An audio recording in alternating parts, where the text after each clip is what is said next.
Barrackpore central রোডের নাম পরিবর্তিত নাম ক্যাপ্টেন শেখর ঘোষ সরণি।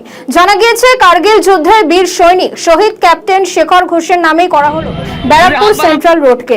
2000 সালের 12 আগস্ট জম্মু ও কাশ্মীরের রাজৌরি সেক্টরে জঙ্গি দমনের সময় গুলিতে গুরুতরভাবে আহত হন ক্যাপ্টেন শেখর ঘোষ। মাত্র 24 বছর বয়সে শহীদ হন যোদ্ধা।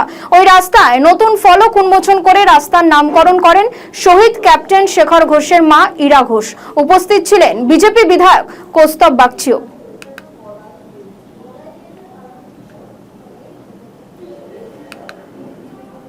শেখর ঘোষ অমর রহে, অমর রহে, অমর রহে। ক্যাপ্টেন শেখর ঘোষ তোমায় আমরা ভুলছি না, ভুলবো না, ভুলছি না, ভুলবো না। শৌর্য চক্র ক্যাপ্টেন শেখর ঘোষ তোমায় আমরা ভুলছি না, ভুলবো না, ভুলছি না, ভুলবো না। আরে সামনেটা গার্ড হয়ে যায়। অমর রহে, অমর রহে। অমর শহীদ অমর রহে, অমর রহে, অমর রহে।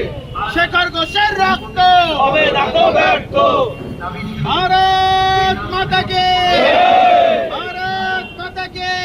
তারপরে এত বছর 15টা বছর গেল, তা নিয়ে কোনো চিন্তা নেই। প্রতিশ্রুতির ব্যাপার না তো, যা কথা দিয়েছি প্রত্যেক কটা কথা রাখবো।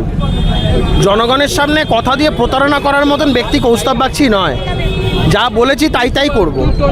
এই ধরনের শুধু রাস্তার নামকরণ নয়, ব্যারাকপুরে এরপরও আরও অনেক উন্নয়নমূলক কাজ যা যা বলেছি সব কটা করব। এতদিন ধরে অবহেলিত ছিল। ক্যাপ্টেন শেখর ঘোষ আমাদের গর্ব। আজকে কার্গিল বিজয় দিবসের দিন, যদিও কার্গিল যুদ্ধে উনি শহীদ হননি 2000 সালে রাজৌরি ক্রস ফায়ারে, কিন্তু কার্গিল বিজয় দিবসটা আজকে বেছে নিলাম এই কারণে, কারণ যদি ক্যাপ্টেন শেখর ঘোষ আমাদের ব্যারাকপুরের গর্ব ছিলেন, তাকে আমার মনে হচ্ছে যে এই দিনে আজকে শ্রদ্ধা জ্ঞাপন করব। রাজ্যের মুখ্যমন্ত্রীর কাছে আবেদন করেছিলাম, তিনি যথাযথভাবে সেকে সম্মতি দিয়েছেন। আমি সম্মানীয় মন্ত্রী অগ্নিমিত্রা পালের সাথে কথা বলেছিলাম, তিনিও এক কথায় রাজি হয়েছেন এবং তিনি বলেছিলেন প্রয়োজনীয় ব্যবস্থা গ্রহণ করতে। আমি ধন্যবাদ রাজ্য সরকারের কাছে, মাননীয় মুখ্যমন্ত্রী, মাননীয় মন্ত্রী, আমাদের পৌর বিষয়ক দপ্তরের অগ্নিমিত্রা পাল মহোদয়ের কাছে আমাদের ব্যারাকপুরবাসীর এই আবেগকে মর্যাদা দেওয়ার জন্য, এবং সাথে সাথে আমাদের এসডিও সাহেব যাদব সূর্যবান আচ্ছেলাল, আর আমাদের যে আছে ডিস্ট্রিক্ট ম্যাজিস্ট্রেট আছেন ম্যাডাম শিল্পা ম্যাডাম আছেন, সবাইকে ধন্যবাদ জানাই। প্রশাসনিকভাবে অত্যন্তভাবে কোঅপারেট করেছেন তারা।